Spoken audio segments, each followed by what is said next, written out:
Welcome to another video. So last night I spoke to Jerika and Tara again, as usual. Wi-Fi issues, software issues, all of that kind of thing. I've had to use the cloud backup, so that's why we're a little bit fuzzy in places. I hope you enjoy our ramblings, and yeah, see you on the other side. Hi. Hi. Hi. Hey, Jenna. So what have you been up to? For me, a lot. Yeah, I've been fulfilling orders, and it's been really busy. It's really starting to ramp up, but it always does around this time. That's really good. Yeah. Oh, and you got the holidays coming too, so you're probably preparing for all that. Yes, I'm trying to. That's going to be exciting. It is. Yeah, I already feel like I'm behind. So it's kind of a good problem. I'm really thankful that I have as much support on that end as I do. But now I'm kind of getting to the point where I'm having to decide where to put my attention, because I feel like I can't keep doing all of this at once and at the performance level that I have been doing. So something's going to start to have to give. So Plus the that's rebrand. the biggest challenge. Yeah, it is. And also just like trying not put too much energy into one thing. Yeah. I've been doing everything because I'm launching at the end of this month the first range of products I've had for ages. Amazing. Yeah. You have to submit. Yeah, you have to submit a lot of Yeah. Wow. admin, and you have to notify it on a portal online. And get approval and stuff on your products. Wow. Yeah, I mean, as an example, the safety report I've got is for I think I've got sort of a custom one, so I can do loads of different soaps in different fragrances and things, but it's just cost me £410. Oh my gosh. And that's just so I'm allowed to make soap and sell it. Goodness. It's insane. I feel like you're the only person in the UK making this kind of like content that's like detailed on how to do it too. Yeah. I think a lot of people ignore it, I think. But the trouble is, like, if you ignore it, it's not just fines, it's like prison sentences. So oh gosh. Yeah, they take it so seriously. It's a whole thing. So, but it's so intimidating because I'm quite good at the admin side and I quite like being organised. But for those people that don't think that kind of way and struggle with that kind of stuff, it is a lot. So I'm trying to go step by step through it. Is it just the UK under your regulations, or is it what other countries, or is it just UK? It's just the UK now. It was the EU as well, but then we had when we left the EU, it all changed and they became two separate things, and they're pretty much the same in what you have to do, but they're separate. So I can't sell to the EU unless I pay for someone to be the responsible person that lives in an EU country. Wow. So I can only sell to the UK, or I can sell soaps to the US because you guys have literally no rules around soap, which is weird. It's so loose over here. It's like the Wild West. But yeah, anyone else, I'd have to go through all this stuff, and yeah, it's a nightmare. Wow. Are you going to be selling to the US? Yeah. Yay. Okay. Oh, that's so exciting. Yeah. So you hear that, I've had US customers. Yeah. Well, it depends if they can pay the shipping or not, doesn't it? Yeah, that's actually why I don't sell to the UK. And yeah, the one time I tried to, it was like, I think for me it was like an extra $40, and then the recipient had to pay more just to release it and get it past customs, and that was just a horrible customer experience that I didn't want to repeat. No, plus you'd have to actually pay for someone to be a responsible person for you, and that's like upwards of $2,000 a year. Oh plus yeah, like I wasn't even thinking about that. Plus all of this, it's just thousands of pounds by the end of the day, and you've got to think to yourself, well, is it worth it? Am I getting enough profit? So many hoops to jump through. So topic of today, because most of the questions that I got DM'd after our last one were sort of related to mental health and stuff. And I know we've all struggled with it, and I had a major struggle with it in my first business. I thought we'd do kind of a focus on that and then have questions that I've been asked for us at the end, if that's all right. Yeah, sure. Yeah, let's get into it. Sounds good. So I guess the first question is, have both either of you struggled with it when running your small business, and how did you cope with it? How did you manage it? Okay, I'll give an example. I'll go first then. So when I had my first business, because I had no business experience, I sort of borrowed a lot of money, and it was a big learning curve sort of as I went along. And because of that, I made a lot of mistakes, and the money stress was real. And because of that, depression kind of set in, and I didn't have any workmates at the time, so I was very isolated and I was on my own, and I just had to kind of find ways to manage it. And I did spend a lot of time just sleeping it off because I couldn't function, because stuff was going wrong and the pressures of having to do everything yourself and everything. And then I kind of figured out that if I could just complete one little task, it didn't matter how small it was, then it was a step forward that day and I could be happy. And sort of gradually one task became two, and then three, and I sort of got myself out of it. You're describing the exact situation I'm in right now. Really? Like, if I can just get up and do just one thing a day, I'm just like, okay, at least I did something. I have to sleep most of the day. Like, I'm probably sleeping like 12 hours a day. But it also isn't, I think the reason why I can't really answer this question very well is because I'm not only dealing with like a lot of mental health, but I'm dealing with like a lot of physical health.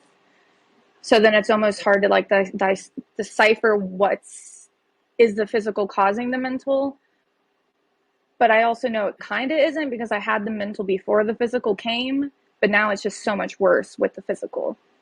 So now I'm just like, I think struggling. I think the reason I can't answer is because I'm like so deep into it right now with the mental health. I think a lot of people struggle with the health thing as well, though. Yeah, like I could handle just the mental health because it's kind of been something I've always struggled with. But then when you add the physical health on top of it, that's where I'm just like, yep, I'm done. I can't handle it anymore. And then that's why I've kind of just eliminated as many things I needed to do in my life, responsibilities. I've just tried to eliminate as many of those as I can so I don't have all these pressures. And that's been the best option, but also you have to be in a really privileged place to be able to do that. Most people can't just not work when they wake up and not feel well. Yeah. So basically I'm kind of just trying to take advantage of the place I'm in while not taking it for granted, and trying to do as much as I can every day to hopefully go through it and make it out the other end. I think that's the best you can do, really, because that's kind of what I did. And you do. You do. And you do still have good days too. Yeah, you just have to do what you can, really. That's all you can do. And make sure you've got a support network if you can, like people you can talk to. And, if that's us, then you can message us anytime, totally. People doing the same thing. Yeah, for sure. I think so few people know exactly what you're going through, and it's so helpful to have peers that understand and can empathize, like truly empathize and know. Because when I talk about it with my husband, I don't think he really knows what it's like. No. So it can be so tough and so isolating. And I see it in my comments all the time in my YouTube videos, how alone people feel sometimes with the line of work that we're doing. And I think that's why people watch me, is because I'm able to talk about this kind of thing and people feel less alone. Yeah. I don't think people get it unless they go through it themselves. It's like the age-old thing. You don't understand until you've been there, really. And then once you've had it, you really, really get it. And at the moment, I'm sort of getting arthritis in my hands, and like it's partly hereditary, partly because I did hairdressing for so long and hair extensions, so it's a lot of that movement over and over again. And today I've been playing with gold, like actual gold, because I read that you could put it in skincare. So I've made myself a lotion with real gold in it that may help with the arthritis, because apparently they used to do gold injections for people with arthritis, and my mum has it on every hand except her wedding finger. Oh, that is fascinating. Has a gold band. So there's definitely something in it. So either the cream's going to work, or I'll look like I'll have a million rings next time you see me. Wow. So would you have to test that through the UK in order to be able to claim? So you would, if I was selling. I'm not going to sell it. It's just you're not going to sell it. Oh, Okay. It's too expensive. Oh, that's true. Yeah. The But gold. but going back to the health things, like that is really bugging me at the moment. And I've tried CBD, and it works a little bit, but it's excruciating some days, and I can't like do my job because of it. And if I hadn't have pivoted to I can relate with that. cosmetics instead of doing hair, then I wouldn't be able to do hair anymore. Those kind of things do get to you as well, and it is tough. Jerika, have you found it's harder? I know you said last time that you don't really miss working with Gail in some respects, but No, I'm a having much better worker without him in the room. are you? So have you been happier and just doing your own thing? Yeah, and that's why I hesitate to hire anybody, because I'm such a, I don't know, like I hesitate to say control freak, even though I probably am, but I don't know. Yeah, just working with him was not great. So once we decided, okay, you can't work here anymore, my mental health definitely improved by a lot. And nowadays, I think what gets me the most is comparing myself to other people. I think that's like social media is so tough sometimes for me. And I have to keep reminding myself, like training my brain to stop focusing on numbers and comparing my journey to other people's. I do it too all the time, and I'm getting better at it. But yeah, that's what gets me a lot. That can ruin like a good hour of me just feeling like, I don't know if I'm, doing enough, or I don't know if I am going in the right direction. There's a lot of self-doubt. So with YouTube, it's scary as well. And I'm growing quite steadily, and I'm happy with that. But views have been quite low recently. And I have seen the bigger channels complaining about that as well. So I know it's not just me. But you do look at it and you think, what am I doing wrong? I watch this other YouTuber, and she's kind of in the same space. And her name's Erica. Her channel is Memory Box Candle. I think so. She just posted a video talking about this. And I wanted to comment, and I forgot to, but she was just, talking how specifically people who started their channels around the 2020 or pandemic time, they experienced numbers we don't see those numbers anymore. Like that's like a thing in the past. And people who have grown their audiences to over 100K had the bulk of that growth happen at that time. So nowadays it's really tough to get numbers that back then you would have thought, oh, this video is a fail. Now it's like, that's like the best we can do. So yeah, mentally that plays on your mind, but then you have to remember that it's a different time pretty much. That was actually a question from someone. They they asked, they said, do you think the pandemic grew businesses too fast? Oh, totally. Yeah. And I think for the people that thought this was going to last a long time and really invested in their business based on those numbers, I think those are the businesses that are currently struggling the most right now. I'm glad as fast as I grew, I kept things pretty conservative. Not that I thought that things weren't going to always be like that, but mostly because I just wasn't prepared or wasn't willing to be, a bigger business than I was. So I just kept myself small, and I've seen it a lot, especially during the pandemic. Like social media grew quite small businesses very quickly, and a lot of those people were quite young and had no business experience. And it's like I've had 24 years of like doing this, and they just went like that in about 6 months. And the mental health got to them because they don't know how to handle it. And I've seen so many of them just disappear. And they're not speaking to their customers. They're still taking orders on the website, but there's no contact. People are complaining and you can tell that they're struggling, and behind the scenes there must be something really wrong, but how do you help these people? And it's really difficult. But I mean, Tara, you've been doing this for years, really, haven't you? Basically the way it is right now basically just seems like the way it was before 2020, because that's so interesting. Well, I started my channel probably 2014, but I started actually doing like DIY skincare heavily 2015, but I think the only public videos I have go back to 2016.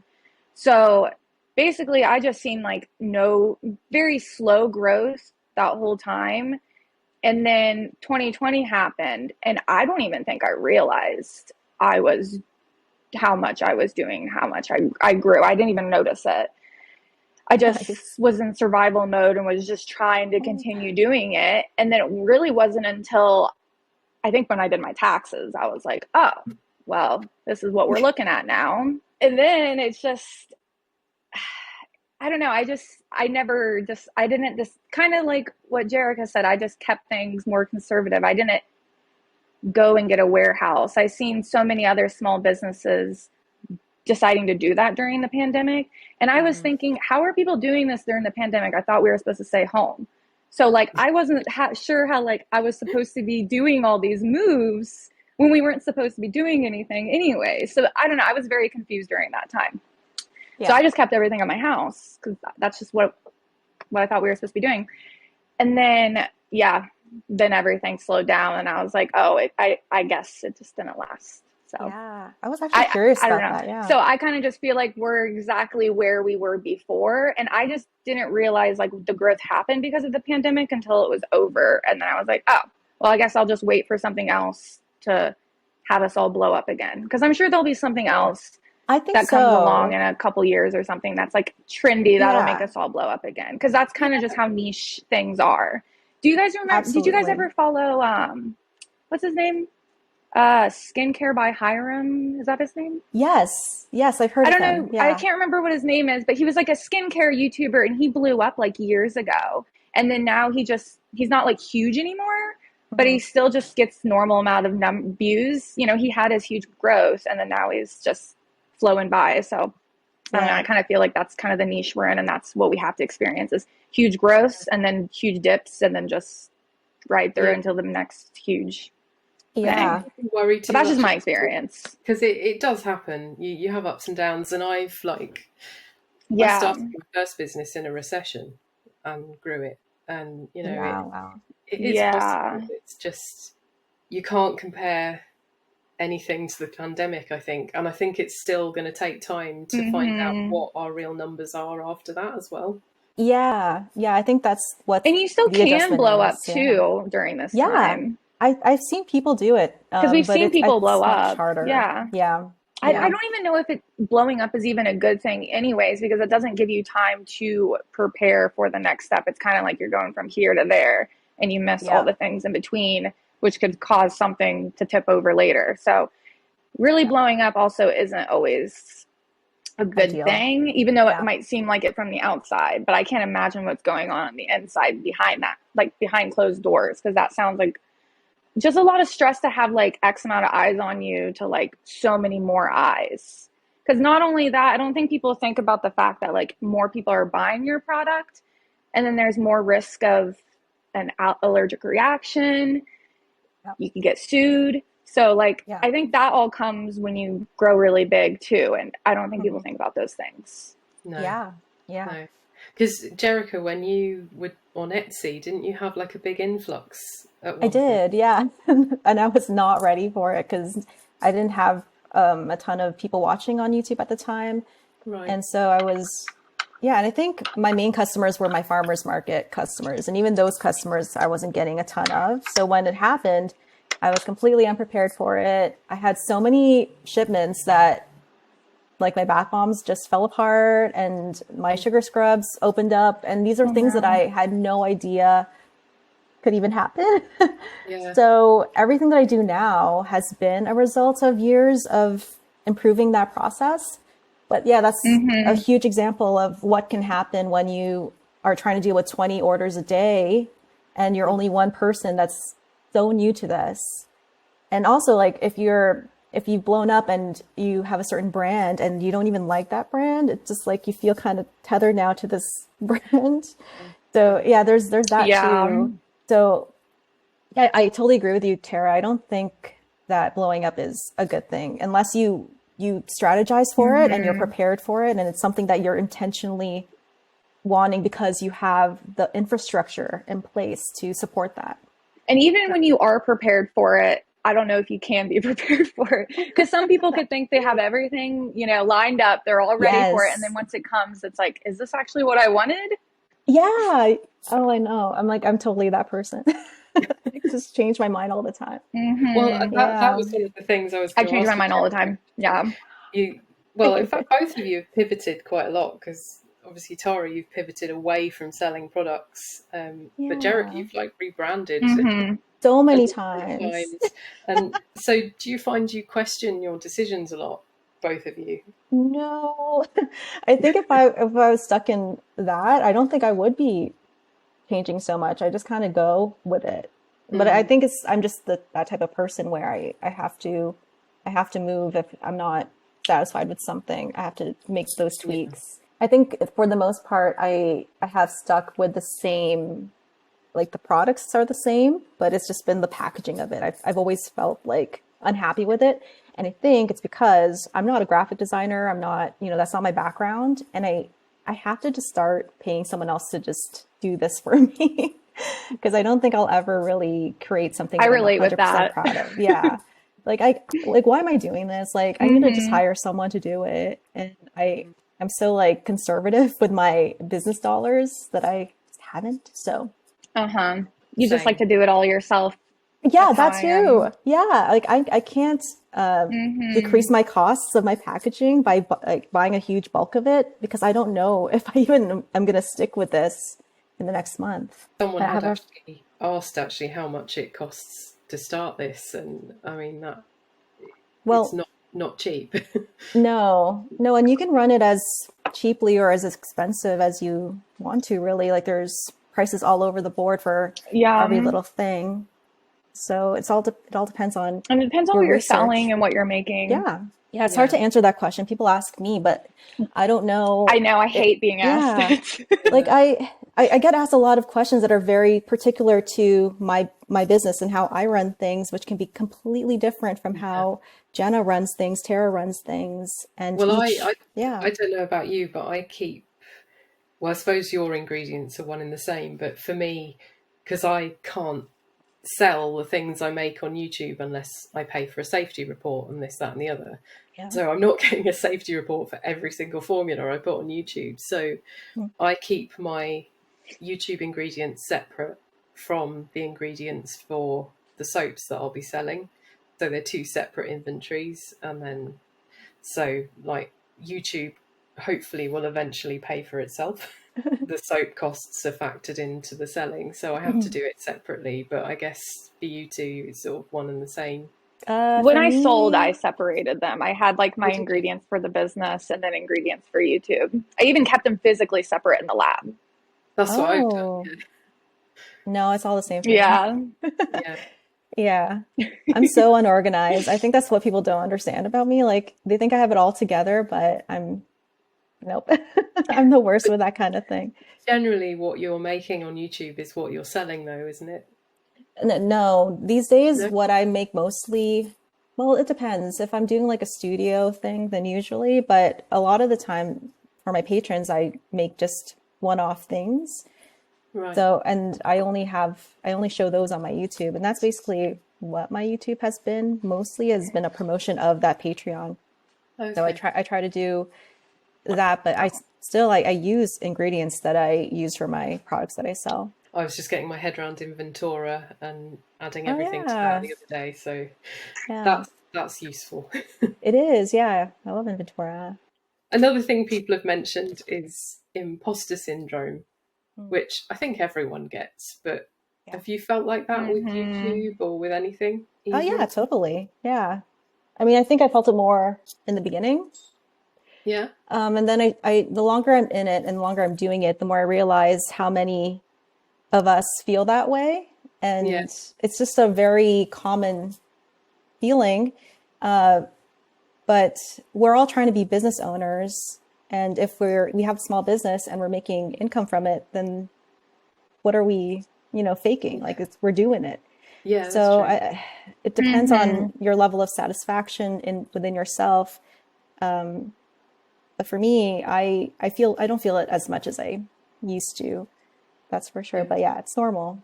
Just hearing you like talk about it, I'm just like, oh, I guess I don't feel the imposter syndrome, because you're right. Like, I'm doing it, so why would You're I just doing feel it. it? Yeah.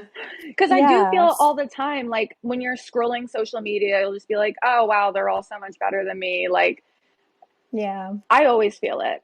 But then like I'll sit there and I'll talk to someone that maybe doesn't know anything about like formulating skincare, and I'll talk about things, and then they'll have no idea what I'm talking about. And I'm like, oh yeah, I guess I'm not an imposter. I do know what I'm doing. Yeah. But I feel it all the time. You're literally one of the biggest YouTubers in the space. I think so, yeah. I don't feel like that at all, though. Yeah. But I guess you can't ever see what, I don't know, you can't see yourself the way other people see you. It's weird, like, you'll never be able to enjoy Tara Lee videos like we can. No, actually, when I go back and I look at my past videos, I really enjoy them. I'm like, oh, look at all the things I did. I really just try to exercise. So I just try to focus on my health and like eating healthy, and then exercising, and then forcing myself to go out and do something, like at least on the weekends, like just to get out of the house. So that's exactly what I had, and just gradually, just by doing what you're doing and forcing yourself to do one little thing at a time, it just gets better. It does. Like, I'll have like a really good week. Like, I'll have like an amazing week, and then just, I don't know if something triggers it, but then it'll just go back down, and then I have to do all the things that I know make me better, and then I'll get back to that good point, and then every good point lasts a little bit longer than the prior good point. So I just keep trying to like chase after that good point, and I just wait for that. I just know like time is the best healer. It is. Because time normally heals all wounds, and that's just what I wait for. So yeah, patience is good. I think you've got a good attitude. You're quite self-aware, and it's because I know there's like, I think the reason is because like I know my life is great. I am doing like my dream job. I am doing like the life that I want. So I'm just like, there is no reason to feel this way, but I understand I feel this way, and that's just the way it is. But I don't know. I think that's why I don't like dwell in it, because like I know I have a good life. But that's again a privileged place. But that's and a lot of people who are depressed struggle a lot. They do. I was just going to say that your feelings are still valid. And it's okay to feel like you're not okay. And I think there's something to be said about forcing yourself to feel positive and grateful all the time. But we're all human, and it's okay to just have a sucky day. And I have a lot. I like to live out those sucky days. Yeah. I mean, there are tons of days I feel that way. I'm good at it. What you've just said, though, is quite inspiring, really. Because everyone can sort of get on with it and like that. It's so like, it's not good to push through the depression, but it's just, I've let myself dwell in the depression long enough. Like, I think it's good to like dwell in it, like lay in your bed for a week, do nothing. Like, sometimes that is good, but I've did that like enough. So like now I'm just like, okay, I can do that maybe once a week. Like once a week I can reserve a time to do nothing and dwell in it. It's definitely relatable, though. I think that's what I want a lot of people here watching this video to understand, is that although we might seem like everything's great, like there's so many things happening behind the scenes that, you know, who knows what the real story is. There's a lot. Life just happens as well. Yeah, life happens for everybody. Yeah. Yeah, like we've all got stuff to deal with, and you just do your best, really. Yeah, that's all we can do. I have a lot of friends in the soaping space that have confided in me that they suffer just as much with depression as how Tara is describing, where they're out, like they can't do anything, and it causes them anxiety, and they're business owners, and orders are coming in and they don't know how to deal with it. And like this is a tough job. You almost become so isolated that you then find it hard to leave the house. Like you get a bit agoraphobic. I don't know if you've ever had that, but sometimes I'm just like, oh no, I can't deal with people today. Because I realise that I've spent like 4 weeks at home and not seen anyone. I have felt that way, but I think me as a person, I'm such an introvert that I really like my alone time. Like when I'm out with my family, I thrive in that, and I love their company. And we just had guests come here, but I have like a social tap, and when I use it, I'm out, and I can't talk to anybody, and I just have to like, focus on myself. So I think a big part of me and why I'm able to keep continuing on as I'm doing is because I've learned to pick up things that are not work related and make time for those things. And I know Kale for a fact doesn't understand because he's super social. Like he will talk to a wall for an hour. Like he loves when people come. So when he comes to me and says, "Oh, we should invite this person this weekend," I'm just like, like, is it your birthday or something? Yeah, it has to be like a very special occasion for me, and then I have to mentally prepare myself for it. But I've met people that are the same way, and I think that's a part of growing up is understanding that you don't have to be a certain thing all the time. And the older you get, the more you get to know yourself, and the more you can start putting in those boundaries and start living better. What I'm like now. I mean, when I was younger, we used to go to the pub on a Friday and a Saturday night, and we'd literally just walk up to new people and like invite them to our group or whatever. And I was social. Now I'm just like, talk to people. I could never. That's so brave. Oh my goodness! Wow. I don't know why, because I was always quite shy, but I don't know. We were discussing, I think, a little bit about how. Like with me, my friends, and we've been open with our mental health. And whenever one of them feels down or has like really, really low moments, we've been open about going and seeking help, like therapy, counseling, that kind of thing. And that was something that I did actually in Alberta. Like I spoke with a counselor, I think it was bi-weekly. Yeah, and it was actually covered by Alberta, which is cool. But I found those sessions so helpful, and you don't even realize that you need those kinds of things until you're sitting down with someone, and they give you tools to navigate through these kinds of things. So yeah, I've been there. Calgary was like tough for me. It's easy to look on social media and think that running a business is all just putting a picture on the internet, getting loads of orders, and then just living your best life. As much as I hate that phrase. And it's not at all. It is so much work. And for a little bit to be real, I've had, because I've been doing all the admin and stuff for my business, that's been at least half of making the products has been admin. Yeah. Because of everything we have to do here. And because you have to get your head around marketing, I've been setting up a new email thing, which took me about a week to get my head around and set up. And so people just think it's all like making stuff and selling it, but there is so much else that you have to be prepared to deal with. So and bad with marketing. And if you sort of don't have a support network or someone to talk to or sort of a way to deal with this stuff, it does take a toll. And then you get burnout and everything else, and then something's got to give. And I think all of us have scaled back in some way.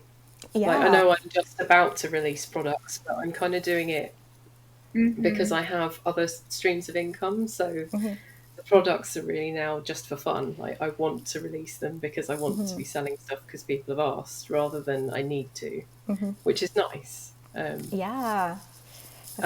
pretty much for you guys really, and then Tara, you've kind of decided you don't want to sell anymore, but you had that choice, which was nice. So yeah, I mean, I think I would maybe want to sell again at some point, but as of right now, mental health aside, because I don't want this video to be really depressing, let's move on to some of the questions that we've been asked, shall we? Sure. Yeah, I've grouped them. The first topic is YouTube, because I think a lot of people kind of want to do similar. As a starter on YouTube, how do you post consistently, and how do you grow as a formulator on YouTube? Which is quite a broad question. Yes, very broad. But that was those two questions from the same person, I think. I know for me it's been very slow. Yeah. but steady. Like, it's taken 2 years. It Yeah. took me a year and a half to get monetized, and then I'm still under 10K subscribers at the moment. 2 years later, like it's a long Yeah, it's tough. road. Yeah, Yeah, and I think that's the niche. And if people manage their expectations and know that's yeah, going to be super slow growth, but I find that the audience that you do grow, like they're so lovely and yeah, loyal, and they'll watch everything.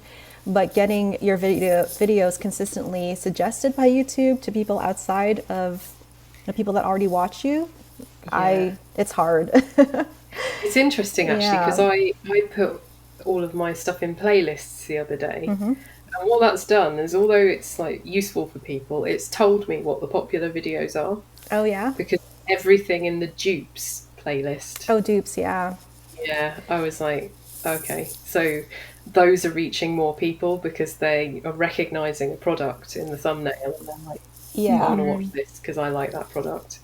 Um, Yeah. Like so they tend to do the best, but they're not necessarily what I want to be making. oh yeah, and that's the catch Yeah, 22. Like, do you want to make videos that everybody watches that you don't particularly enjoy filming and yeah. making content around, or do you stick with what you get the best enjoyment out of? I mean, Yeah. we were quite fun. We did a tree hut one, didn't we? Well, tree hut, and Oh, that's then fun. we Yeah. did the dove scrub as well. That was cool. Um, Dove. Yeah, so I think with growth, as long as you stick with topics that people are very familiar with, that they have some sort of already base knowledge on, then but in terms of creating a YouTube that promotes your business, as long as you like stick to one particular product, I think it'll be tough because the way the algorithm works is it will yeah, focus on because the YouTubers that I see that are doing really well right now are the ones that have really niched down to like just one type of product. yeah, So they're only yeah. talking about soap or they're only talking about bath bombs. So yeah, to do something That broad is hard. that is 100% true as Yeah. well, because I realised the first business I had it exactly right, because I was selling braiding hair, and that is all I was selling, and I Yep. had every colour under the sun, but I just had one product. Whereas now I've got YouTube, and the niche is formulating, but I'm also doing like skincare business stuff and these chats, and Yeah. then making random products. And now I've started selling soap, and it's like, to everyone else, it's like, what do you do? Whereas if you were someone like Royalty Soaps, for instance, it's soap. Yeah. She does soap, Just soap. um, and it, you can see from her numbers why that's grown so big, because people know her for that. Yeah, so that's kind of, I don't know. I'm a much smaller YouTuber than you guys, but that's kind of what I think. Yeah.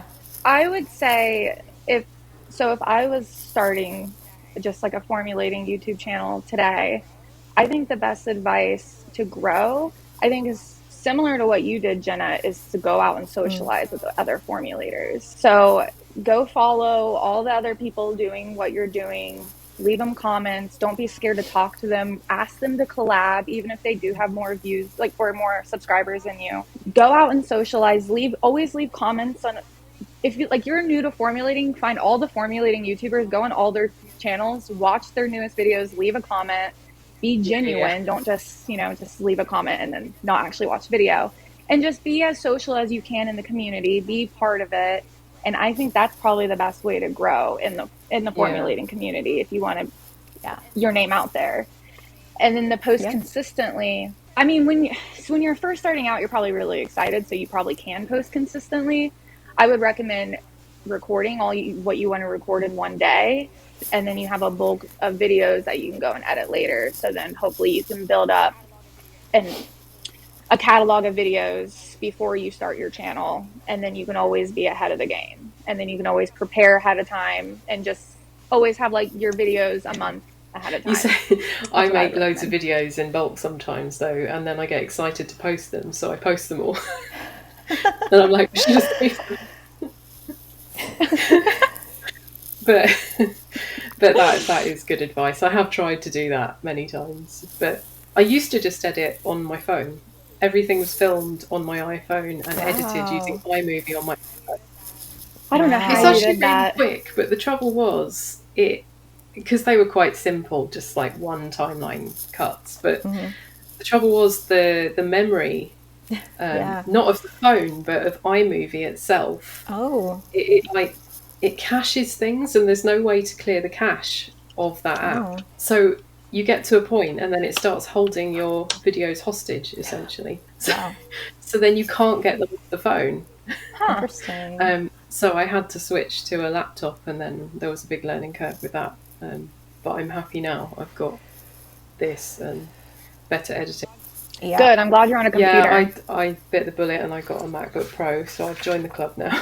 Yes. Good for you. Yay! Yeah, it is nice. It does speed things up, and that's another thing. Like, if you want to post consistently on YouTube, you have to have your whole editing workflow sorted, or it will stress you out, because it is so stressful. Yeah. And you may think that you have a powerful computer, but I know, that's why I ended up getting a Mac. Yeah.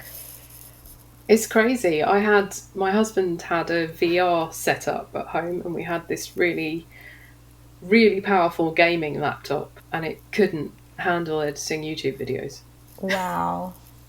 And the fan was just going constantly. And, yeah, a lot of people they get on me for having a MacBook, and they try to get me to get something like that. I'm like, no, it's not going to work. Same. This is the only thing I found that's been able to handle it. And I'm sure there must be like Windows PCs out there that can handle it, but like for the same money. They've also asked, I don't know if this was the same person, how to make a living as a YouTuber. How do you make a living as a YouTuber?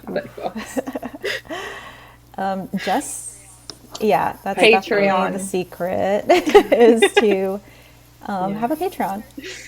You need other sources the besides ad YouTube. revenue is it's not great. What people hope for, I don't think. Unless you're pulling in really good numbers consistently, I don't think you could live on YouTube. Like if you're on my numbers, you couldn't just live on YouTube AdSense. I think that's gonna continue to get harder and harder, because just for people that are paying for those ads, that's getting more expensive for them too. So I've seen a few videos that talked about how this whole model is not sustainable as it is right now. So I wouldn't rely on YouTube AdSense for sure. As long as you have like a very specific plan with your other streams of income, then it's going to be tough to have an income based on just YouTube. That's why I've like started up the soap business, and I'm leaning towards it, because I don't know how long this social media career will continue for me. And I do know like that I do want to continue with the soap business for as long as I can. But YouTube is one of those things that, I don't know how much longer I'll continue to be making videos as consistently as I do. I think the key is to put some money aside as well, and sort of create a buffer for yourself. So if stuff did, like TikTok could very well disappear overnight. That too, yeah. That's been threatening to for ages, and there's a lot of people that would panic if that happened. And I think just create a buffer for yourself just in case it does, and start looking at other things. And I think the last bit is time. Like you said, Jenna, it took you years to get to, is it 2 years you said, to get to 10,000 or just under 10? 2 years. I'm about 7.5 at the moment. Yeah, it's going to take a long time. So don't expect numbers right away unless you have a really, really good viral video that comes out. For me, YouTube was kind of like, that's where marketing was. So I had to. I didn't see, I had a choice. Because I'm not, I mean, it comes across in my videos, I'm not overly comfortable in front of a camera, to be honest. But I do like sharing knowledge, and I like teaching people. So this kind of space was a good one for me to do it. So with being on YouTube come negative comments. Oh. How do you guys deal with them? Someone's asked.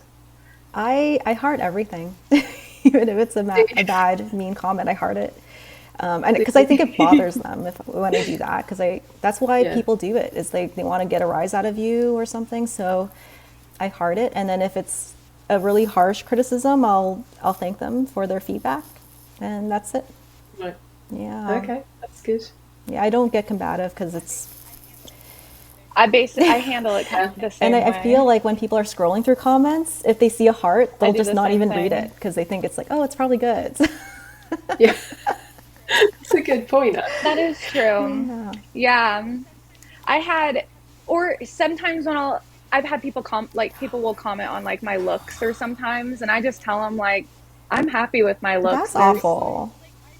There's nothing like why, like I just like, it reminds me of a comment I got recently. They were making fun of my lips. They were like, they commented, what Oh my lips? gosh. And I said, what, I forget exactly what I said, but I'm actually perfectly happy with the way my lips look. I hope you find happiness. Oh my gosh. Because I think I also said something like, why would you try to put another woman down? Because it looked like a woman in the profile picture. So I was like, why would you try to put another woman down? Like, aren't we going to build each other up? So yeah, I basically handle it the same way. And I notice hate comments don't really bother me. They used to, but I think I'm just so much on the internet now that I'm like, that person's just not happy with themselves. And that's normally why they're commenting that. But I think that's hard to feel when you're first starting out though. But I think once you get so much positivity and then you get like one mean comment, you're like, oh yeah. And when I was younger, I took things to heart a lot more. No, yeah, for sure. Yeah. Now I just banish them. Yeah, maybe that's what it is. I am getting older. Have you seen the hide from channel option? Is great because there's that. You can do that. Yeah, because they can still see your stuff. Too. They can still comment, but no one else sees the comments. So they're literally just screaming into the void. Yeah. So I just do that. Oh, that's I think it's funny. I don't even have the energy to reply anymore. I just kind of eye roll and do that. So, do you guys have favourite channels that you watch? Yeah. Oh, totally. Yeah. So someone's asked what we watch. So I watch you guys. Oh, thank you. I like. Same. I watch Tara. I watch Jenna. Someone that I really like is Earth Glow. Is it Earth Glow? Anyways, he's a candle maker, and his stuff is really good. I really like him a lot. But yeah, my fellow formulators, Marie from Humble Bee and Me, she is awesome and like just a treasure of a human being. If you ever meet her, it's like sunshine personified in a person. She's so lovely. She comes across that way. Yeah. Oh my gosh. She doesn't post as much anymore, but she's a Canadian soaper. Ariane Arsenault, she's great. Yeah. Law and trial things. I like to watch that. I like interrogation videos. I can just listen to that forever. I do that. I watched quite a lot of horror and true crime stuff, and my husband was out the other week, and we've got like automated lights in our house. He can operate them from his phone, and I was watching some like true crime thing, and he was out and he turned the lights on and off with his phone. And it really scared me. Oh my goodness. And then I get a text message like 2 minutes later going, "Got to go." But, I watch a lot of that kind of stuff as well. And I don't know if you've seen the Grim Life Collective. They do like filming locations for horror films and things like that. Oh, that sounds cool. No, I haven't heard of that. Lots of soap YouTubers and things, and royalty soaps, obviously. Katie always makes royalty soaps. She's great. Caitlin Blue, another soap vlogger. Yeah, because I chatted to her the other week. She's really like smashed it with her. Oh gosh, yeah, she's going for it. Who do you watch, Tara? Is there a guilty pleasure? Okay, when I find a YouTuber, when I find a YouTuber, I just watch nothing but them until I watch all their videos, and then I'll move on to another YouTuber. So I'm like, I find like one person consistently and I obsess over them, and then I just go to the next one. But the person I'm obsessing over right now, she's not a formulator. I think she's considered a fashion YouTuber, but Mia Maples. I just love her content. Like, she does anything from like fashion to home renovation, and I'm just like loving her and her mom's relationship and how, like, I don't know, I just love her, and I just sit there and I've been watching her I just recently found her and I've just been like literally watching her. Yeah, she's awesome. I love when you find someone new and then you binge all their stuff. That's basically what I do. I watch a lot of commentary yes. YouTube content. Basically, I'm in just the commentary YouTube space. I just listen to what everyone has to talk about, what's going on the internet. That's mainly the kind of content I Anything like. that's like really long form. Yeah. I used to be really obsessed with like watching videos on like exposing like horrible business practices, like MLMs and stuff like that. So I kind of just go through phases of what I'm obsessed with. Do you But right find now you it's watch the more memes. YouTube since you got onto YouTube yourself? I've always watched YouTube. Like YouTube has been like my TV basically. Like even before I was a YouTuber, that's what got me into doing YouTube was just because I wanting to find be I've watched more a since part of I it. started doing it. Yeah. Weirdly. I don't know why. I think I've gone through phases. I think it's also caused me to almost watch less YouTube too. But then I'll go back to it. I just kind of go through phases between obsessing with anime and then obsessing with YouTube. So then I'll go back and forth. If I'm obsessed with anime, I'm not really watching as much YouTube. Yeah. So those are just my two back and forths.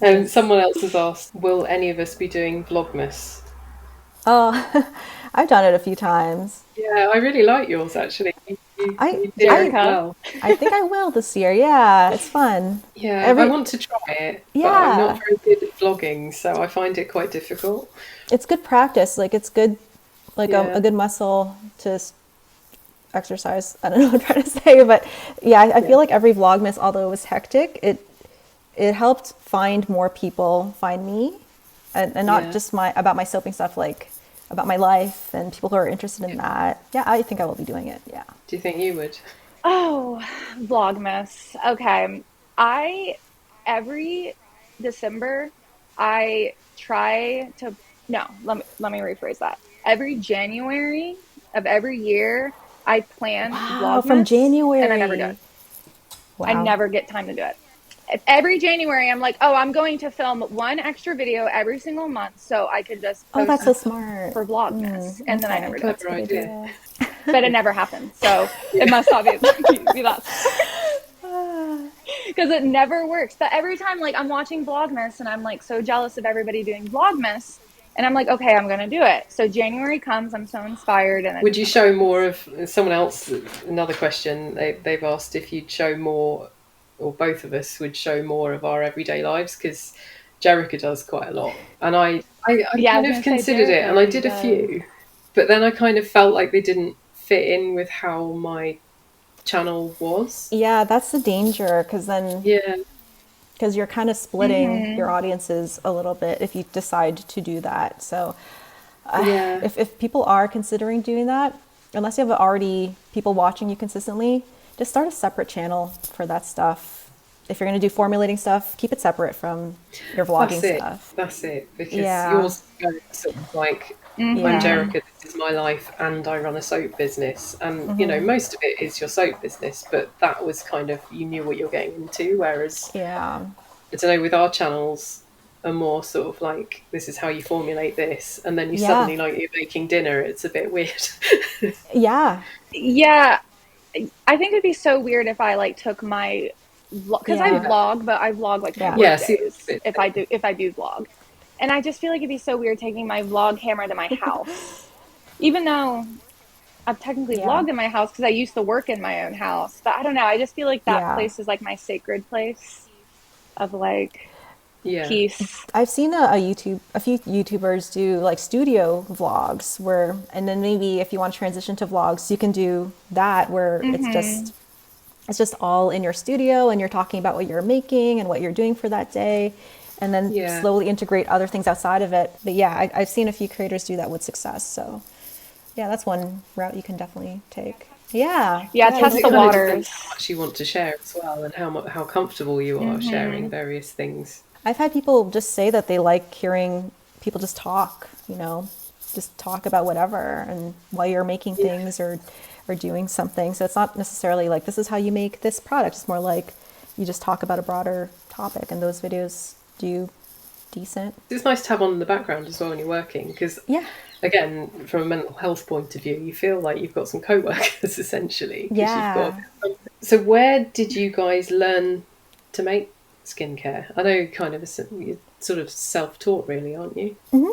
I am. I started first with just Googling whatever I Googled, whatever like blog or Pinterest thing would come up. And I started with very, very DIY teaspoons, cups, stuff like that.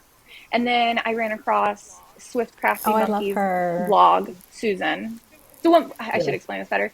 The woman named Susan who runs Yeah. the blog called Swift Crafty Monkey. And her blog used to be free, so that's why it would pop up in the Google search. Because I don't know if it still will pop up in the Google search anymore since you have to pay for it. But that's where I was like, oh, Yeah. formulating is a whole science. And then it all Yeah. just Went down the rabbit hole. from there. Yeah. And it was a rabbit hole. Oh my gosh. Yeah. Like when you, I don't know if anybody really goes from like teaspoon to cups. Why do I keep saying cups to actually like formulating? I feel like people are just introduced to actual formulating nowadays. Yeah. I think there's more of it. So when you go from the whole cups to actual formulating, it's such a huge boom. Yeah, same. I'm also a fan of Susan and her blog. Like she does really great deep dives into ingredients and things like that. But I do want to become more officially educated. So I've actually started a Formula Botanica course. I'm enrolled. So yeah, I'm gonna do that and hopefully learn even more because I feel like there's a lot to learn. There is, yeah. I actually bought one of the, I haven't signed up for the course yet because it was a bit expensive, but the That's Institute pricey. of Personal Care Science. So it's another channel I watch. They're actually in Australia. Oh yeah, I considered that a few I years bought one ago. of their books. It's one of the books that you do on the course. Okay, was it good? But yeah, it's really okay. good. And then obviously it's discounted, I think, from the course if you then do the course later on. But it's one of those things where like, Yeah, because it's like Oh $3 my grand, goodness. isn't it? was it that much? I can't For remember if it was courses. that much. I feel like I It's don't. quite expensive. It's been years since I looked, but I remember at the time I feel like it was in the thousands. Yeah, it's like a proper I feel like it was, unless I'm qualification wrong. to as much as we can get a qualification without having done science at school. Because that's the trouble when you get into it now. You Yeah. have to have had all the school grades to get into like a degree or whatever, and Yeah, that's terrible. so at we math. actually can't now. And there's only so many options, but it depends kind of what you're happy doing, really. If you've got time to study as well, that's the other thing. Yeah. So another formulation question about having products tested. Someone has been having their products tested in a lab and they keep coming back with big bacteria. What do I do? Oh. So this is just GMP, really, isn't it? Quite good manufacturing. I was just about to say that. Yeah, I'm wondering also. Someone asked me this in a Q&A, and I don't know if it's the same person, but they were saying their moisturizer always comes back with bacteria, and I can't help but wonder, like, is that water splashing up from their water bath in their beaker? Yeah. It Or can be the anything. preservatives. But I don't know with this person Yeah, unless specifically. you watch them make it. Yeah. We would need like Yeah. details. Their preservative might. They need to be questioning. Yeah, the preservative. They also need to be questioning how they're sanitizing their equipment, what water they're using to sanitize their equipment. I always use distilled water to sanitize my equipment just to be on the extra precaution. So maybe try that. Yeah, I always do. There's like a Yeah, list so of I things. always wash stuff in just normally in the sink with soap and water, and then I'll rinse with distilled water and leave them to dry. Then I do the sterilizing tablets, and then I leave them to dry. And then I spray them with isopropyl, and they'll sort of go in a container until I use them. And when I use them, I spray them with isopropyl before I use them. And then, cover them in a water bath. Oh gosh, you go another I'm a extra bit step. overkill with some things. I don't know why. I get really paranoid. And then I'd cover it if it's in a water bath so nothing can I know what splash you in. mean. And then just make sure that you're getting your ingredients and from reputable suppliers. And if you're buying distilled water, don't buy it on Amazon because there's so much fake stuff on Amazon. That's so There's true. like literally people just slapping a distilled. I didn't even know you could buy it on everything Amazon. You can. They'll stick a distilled water Yeah, label that's true. on some tap water, and sell it to you. And Oh, then, that's awful. So it's like finding reputable places to get your ingredients, and then that hopefully won't happen. Okay, next question. Will either of you offer courses? I know people have asked you this before, Tara. And I've grown to hate the word course, and I now want to. I did release one, and I now want to change the word to workshop because it is more of a workshop. I really wanted to like start working on a course or a workshop, but I dropped the idea, at least for now, and it's not something that it's not something that I am working towards at all at this moment. It's not something that I'm interested in doing right now. I've considered, but no, I decided no. Yeah. I have considered a book, maybe, but not a course. Yeah, like a book of like fun little recipes that you've totally. made. Like when I buy ebooks. A course, I just feel like. When I buy ebooks from other formulators, they seem so like, I don't know, like anyone can really write this, aside from the content, but like it just doesn't seem to be as complicated as people make it out to be. As long as you have good information and good content, then but it's nice to do for yourself as well, I think. I think a course is really like involved, and I have no interest in that. I think I just got a lot of questions like how to start, and I almost do it to teach myself. So I find stuff out, and then I sort of write myself something to sort of keep all the information in one place. And that's smart. This could help other people. So then it gets released as an ebook or a course or something. That's how that came about for me anyway. But it's nice to have, because I know Marie released a book, didn't she? Oh, she's incredible. And was it Lab Beauty Muffin? Oh, cool. Oh yeah, I want to get that one. It's so good. It's really nice inside. Oh my gosh, I didn't even realize I don't know if it is in America or not. It was in the UK anyway. It's a beautiful book. Okay, I know she announced it, and like there was a pre-order or something. I just needed to go back to it. It's really lovely, and it's like there's so much effort has gone into it. Like it's really pretty. Amazing! Yeah, gorgeous photos. Yeah. Ooh, very so cool. I recommend that, because like she's really good at like dispelling myths and all the crap that goes around. Oh my, I love she's her really content. Good. So yeah, I mean, I don't think I'd ever release. Like people say, is there a qualification at the end of my course? And like, no, I'm self-taught. Like think of it like a little, like a book of information and cheat sheets. Like just everything I've learned, I've put in a thing, and I've fact checked and everything. And for beginners. But I did just release a business course because people ask how to like very cool start and grow and stuff. So I did that. Because that's that was literally the most requested thing I've had. That's amazing.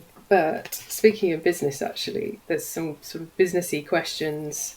We kind of covered this a little bit in mental health, but how do you keep motivated? I find it hard to know what to do every day. I'll tell you what I do. I have some new advice for that. This is my month. Whoa. Okay. That's August. Everything green has been done. Oh, good for you. And I've still got all of that. So and this is what I do now, because I had so much to do this month that I just have to, like, every day I now have to do whatever it says on that sheet, or else, because otherwise everything will fall behind. And then I'm hoping next month's quieter. But that's how I motivate myself. You make me laugh because I haven't even turned my calendar to August yet. It is my physical calendar is July. Yeah, I'm right there with you, Tara. I haven't even do you want to face it yet? It's so hard to plan ahead for me. We're halfway through August. I think it's because of the amount of admin we have to do. You get bogged down by it. Yeah, that's for sure. It's so much. And like with soap as well, I know it's different for you guys. Like when you're doing your ingredients list, you just list it in percentage order. Yep. So over here for soap, we have to do the saponified ingredients. Oh. So it'll like cocoa butter, like sodium cocoa butterate or whatever. Yeah. But we have to do those percentages. So in our safety report, it lists those saponified percentages, and then we have to work out the amount of ingredients that have been turned into glycerin in the process and list the glycerin, Wow. and then work out the amount of water after it's evaporated How do you and do list it like that? that. So we have to do all these calculations just to get that order. The cosmetic portal, we have to work out ranges, like we either give them the exact percentages or we have to give them a range, like the max and minimum that will be in of those ingredients. We have to do all those calculations, and then it's so much that unless you're organized, you're just... Yeah, I also, this is new advice that I actually just heard it yesterday. It's do what you're excited about the day you're excited about it. So like that's like how you can stay Yeah. motivated is pick what is most Yeah. exciting to you in that moment and do that. Because there's so many times where I'm so excited for a video idea, but I have so many other videos I'm working on that I don't get time to get to that video I'm excited for like 3 months. And by the time I get to that video, I'm not excited for it anymore. So I wish I would have just Do you know what? I made the used video to when I was do that excited and it about it. worked well. So in order to stay motivated, do Yeah. what makes you excited. When I don't have loads of did. admin that I have to do on certain days, that Yeah, is what that's I kind of do. what I'm doing now. Yeah. Because you don't know what I don't know what my mood's going to be like from one day to the other. So some days I'll just sit in front of the computer with like just blank, and I'll That's have so me. much to do, but I won't be able to do any of it. And other days I'll make like 7 soaps in a day, and I'll love every minute of it. And it's just, yeah, picking the right day for the right things, I think. For me, motivation, a lot of it is I have to focus on the non-metric type of wins. So instead of like this many sales or, my video did this many views, I just focus on like what did I, day by day, what I've done today, to help my business grow a little bit more. And it could be like a reel, or it could be updating my label, or things like that. Like I know that that's one of the biggest killers of motivation is when something didn't pan out the way you expected it to. So, yeah. I mean, there was one point where I actually stopped writing to-do lists, and I had a today I did list. Oh, that's awesome. So every time I did something, I wrote it down. Oh, by the end of the day, I'd have this list of stuff, and I'd be like, oh, I've actually done quite a lot. Yeah. That's a good motivator. That's a good idea. So someone else has asked, how do I get sales even though I post everywhere? I'm not selling anything. What's wrong? Which is a bit of a deep question because it could be a lot of stuff. I'm not the best person to answer this because I feel like the way I get sales is just from YouTube and my social media and by slowly growing that audience. So unless you have that relationship with your customers, it might be really hard to get off the ground unless you have a really interesting proposition for that person. Like you have to give them a really good reason to buy your product. Yeah, it falls in line with someone else's question actually. They've asked, what's the best marketing advice you've learned? And all I'd say is listen to your customers and your target audience. Like figure out who your target audience is. Yes, exactly. And then just listen to them. Like watch what they're writing in the comments. Like listen to what they're asking for because they will tell you.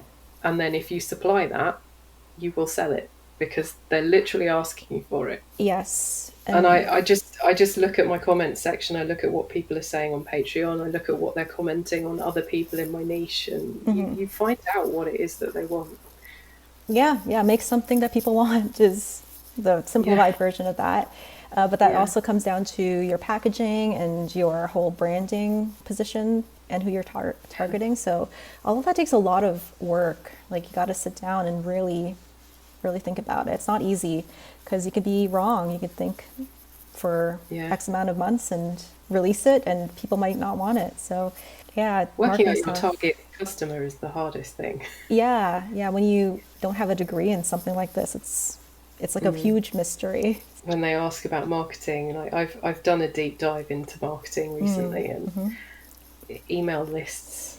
Like I think people are coming back around to the idea that they are the way to do things, but without being really salesy.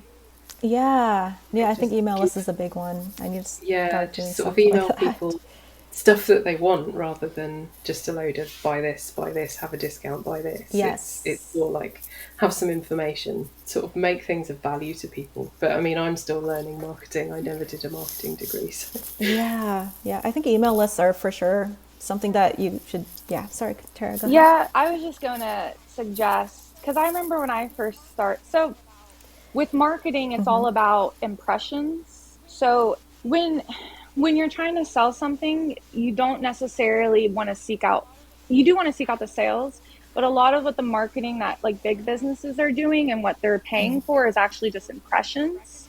They just want people to recognize the name, recognize the product. So that's why like you'll see a lot of YouTubers promoting the same product all at the same time, and no one will buy it. Like I won't know anybody who has bought that product, but everybody knows the product and everyone knows the name. And then eventually when you need something like that, you'll remember that product and you'll go and buy it.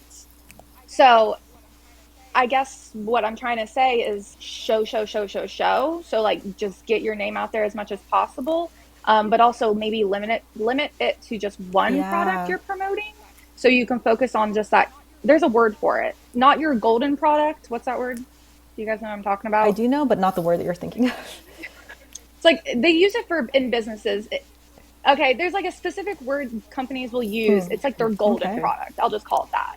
And that's the product that their brand is like known as. So you take your one product, you market it everywhere. And the best option to do that for free, I think, would be to reach out to micro influencers, ask them if they can do like a post on Instagram for free, YouTube review for free. I did that a lot for people when I first started as an influencer. I just wanted any product for free and then I would just post it.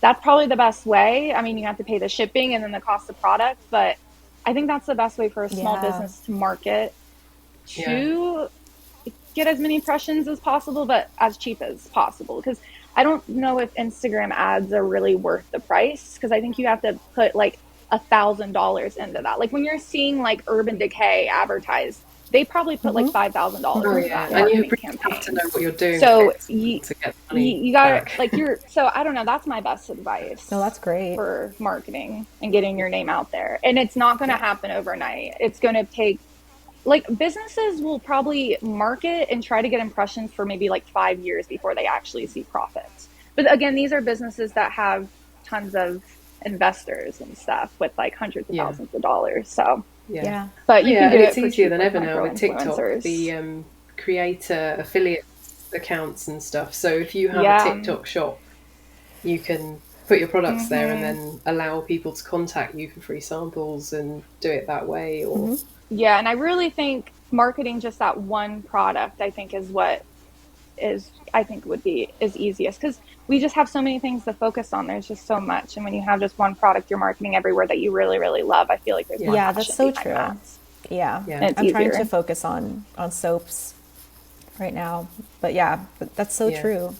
That's what I'm doing. I'm taking my own advice and doing just one thing, because it's so easy to say. I didn't do it either. It's so easy because you get so excited about all these different products, but then your customer gets confused. Whereas if you've just got one thing and you get known for that one thing, then you can start adding stuff, and it's it's less stressful. And I even feel like cosmetic businesses that I know, I only know them because of their one thing. Like I'll know a specific brand because they have like that one popular product. And then when I need that, I'm like, okay, maybe I'll try theirs, and then I'll end up trying maybe a few more. For some reason, when I think of your brand, Tara, I think, well, I know you don't sell anymore, but I think of it more as like face creams. I don't know why. That's kind of what I associated you with. And then Jerika was soap.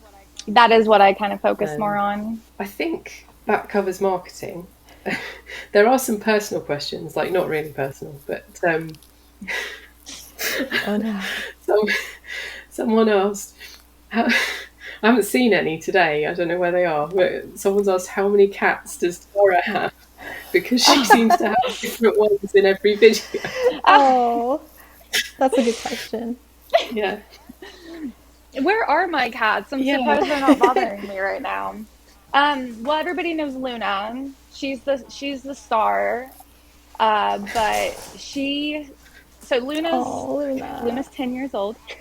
I could talk about Luna for hours, but she lives at my house. So when I moved 2 years ago, I took Luna to my house, and that's where she is all the time. And then this house was catless, and I took care of all the stray cats in the neighborhood because that's just what I do for some reason. And then two of the cats decided to kind of just move in on their own, and they took over. And you know how it is when you have cats. They run it. It becomes their house. It's not your house anymore. I love cats.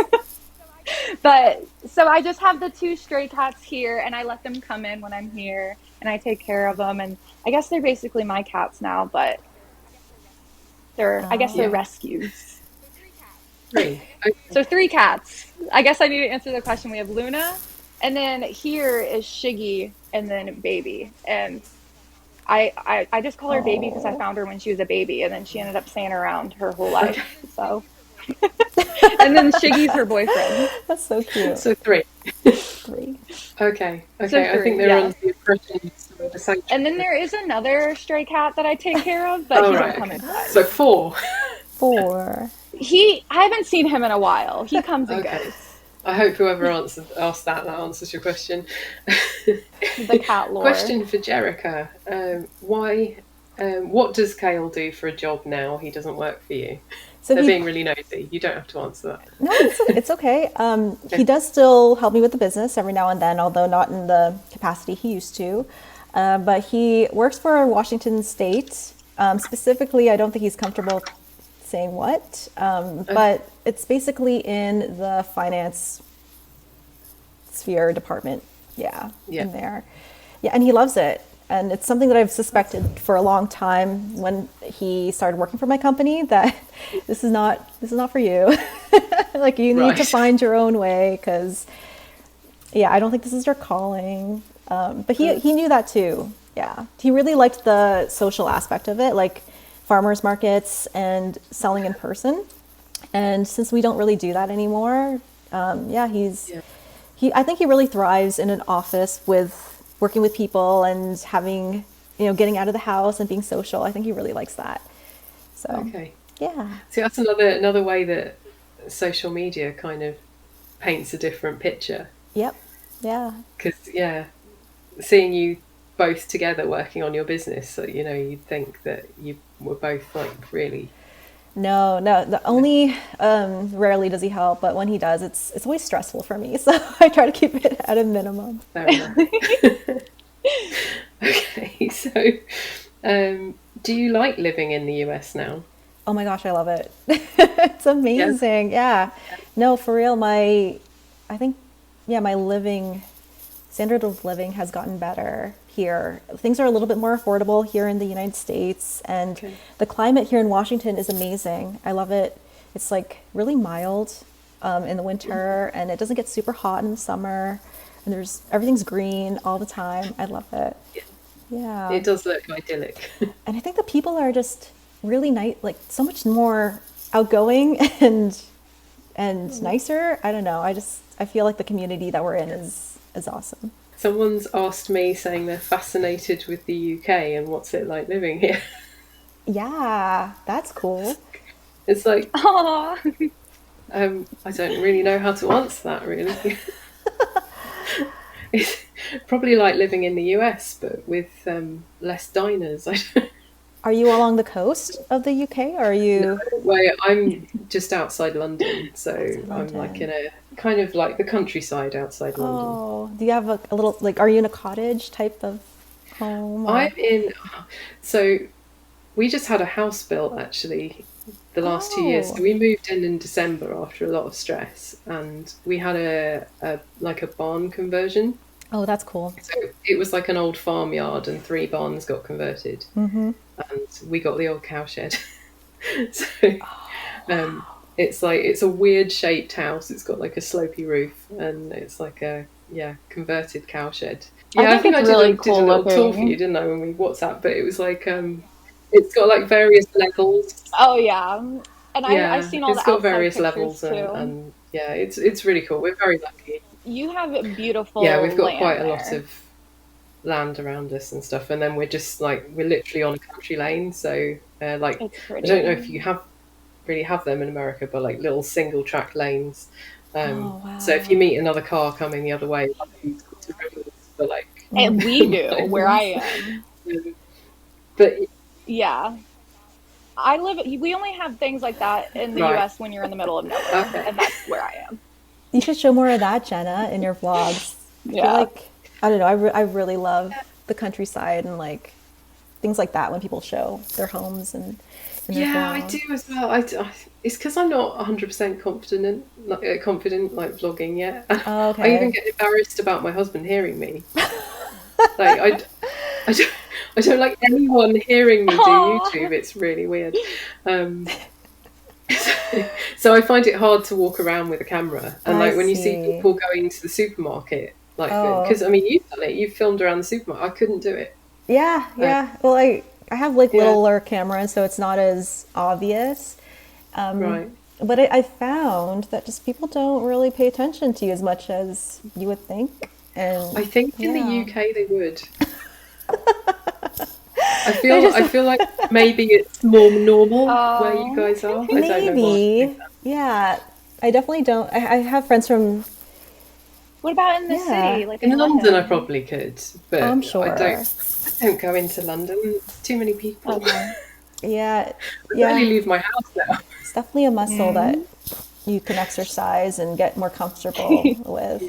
Yeah. It's not. No, it's nice here, and you know, Sounds beautiful. Sounds idyllic.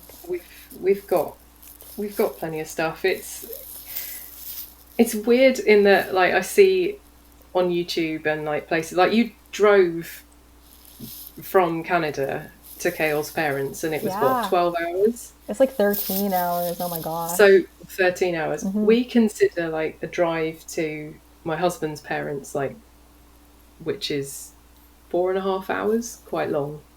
That's long. But then I say, like I would consider that long too. Oh, okay, that's all right. Because sometimes you see people in America, and they're like, "Oh, I'm just going to I wouldn't consider that see long. a friend 4 hours away." I had to drive so far to go anywhere.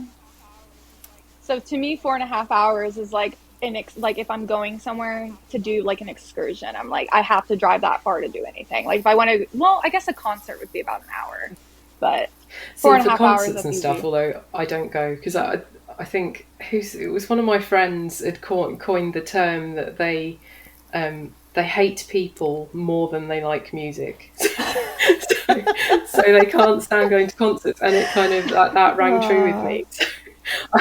I'm not big on concerts. I don't go into London. Yeah, I'm not a big concert. But like, there's so many concerts in London, and it's like what a 20-minute train ride from where I live. Minutes. Okay. That is awesome. Yeah. That's so awesome. You have the train. If I go to a concert, it's I gotta drive an hour to get there, and then if everyone wanted a drink, we'd have to get a hotel. Otherwise, someone's got to be a DD and drive home at like 2 a.m. Which is so we're like a 20-minute walk from the. Oh, I wish we had train stations. Yeah, we're so a 20-minute walk from the train station, and then like 20-30 minutes into London. That's really good. Oh, that's amazing. I'm a 20-minute drive to the gas station. What if you run out of petrol? Sorry, gas. Sorry. Yeah. Oh, we have gas tanks just in case. We have just in case. Yeah, because sometimes my work to my house is just staying in the country, so sometimes I will use up my gas. See, we're quite lucky because we're just out in the sticks enough that it's nice and it's like the countryside. And if you sit in our garden, you'd feel like you're in the middle of nowhere, but you're close enough. You're like, I mean, we've got a petrol station 5 minutes down the road, and like all of that kind of stuff. So we're not. Sorry, gas station. We're not that far. Yeah. Yeah. I knew what you meant. So yeah, it's nice living here. I'm fascinated by the US, and then the US people seem to be fascinated by here, but like we're very similar. I think so. Just yeah. When I went to America, I just thought all the curbs were really high, and everything was like 10 times bigger. Like food portions, because I found that too. Huh. Oh, the food portions are huge. Did you not have that in Canada? Yeah. Smaller in Canada. Like you get fed so well here. Like you really get bang for your buck. Like it's awesome. But it's cool you're enjoying it over there now. I do want to go back and visit at some point. Oh yeah, please come visit. Open house. The other personal question was for Tara, and it was, will you, I think we've sort of covered this already, but it was, will you ever show more vlog life stuff? I think people are nosy and they want to see your life. Oh yeah, Keep the mystery alive. I am considering. I'm going on a trip soon to somewhere like out of the country, so it's actually fun. And I'm considering like vlogging some of that. So, and I was thinking maybe that would be like my little like dip in it and see how people like it. So we'll see. You I don't know. little snippets on Instagram anyway, don't you? I do. I like sharing. Instagram is where you will get more of my actual life. I do show my house on Instagram. I talk about more not personal stuff, but personal stuff on Instagram. Luna. She's always on there. So what are you doing for the rest of this week then? What's your plan for your new products? Are they up on the site now? Yep, they're up there. I am planning a fall product release, so I still have to make them. But yeah, that's what I'm doing. I've got the Patreon stuff sent out, so that's the next half of the month is going to be just making new products and getting them out there, and yeah, that's what I've got planned for August and into September. So what's your next video for YouTube then, Tara? Are you doing any more, or are you concentrating on Patreon? What are my plans? Just working on the videos that I've been working on since June. I started working on these 2 specific videos I'm still working on in June, and then I came to find out some misinformation that's basically been all over the social media about formulating with a specific ingredient that I've been working on an entire video on. And yeah, Monday I just like came across that the information's wrong, and I'm like, oh great, now I have to like completely pivot this entire video. So, and now I'm just like realizing that a lot of trustworthy sources online about formulating aren't as trustworthy as I thought, and now I'm like, how to deal with that. I've had like suppliers will tell you how to use something, and then they'll give you the manufacturing guidelines. I think it's completely wrong. Yeah, and I'll be talking about that in the video. It's like a whole deep dive on an ingredient that I'm doing, and and I'll talk about that part in the video. And I was talking to Cosmetic Your Ways, Zachariah, about it. I wanted his opinion on it because I was like, there's something not matching up with this. What do you think? So that's basically what I've been working on this week, and what I'll be working on probably the rest. Hopefully I'll have it done by next week, but I have to edit the video, and it's like a long video, so we'll see how long. I think there's pressure to like post as much as possible, but actually like you can just take your time and make a really good quality video. And and that's what happens, because when I feel pressured, I just can't put my heart into the video, and I want the video to be like fun at like all parts. And also YouTube just wants longer videos, and every time I post a longer video, whether it's better or not, it seems to do better. So I'm like, okay, I guess I'll just make longer videos and make them more fun. I got a lot of inspiration from Mia Maples. I want to make my videos more fun like hers. I'll check her out. Yep. Thank you so much for organizing and getting us together. All right, bye Tara. Bye everybody. Thank you. Speak to you next time. Bye.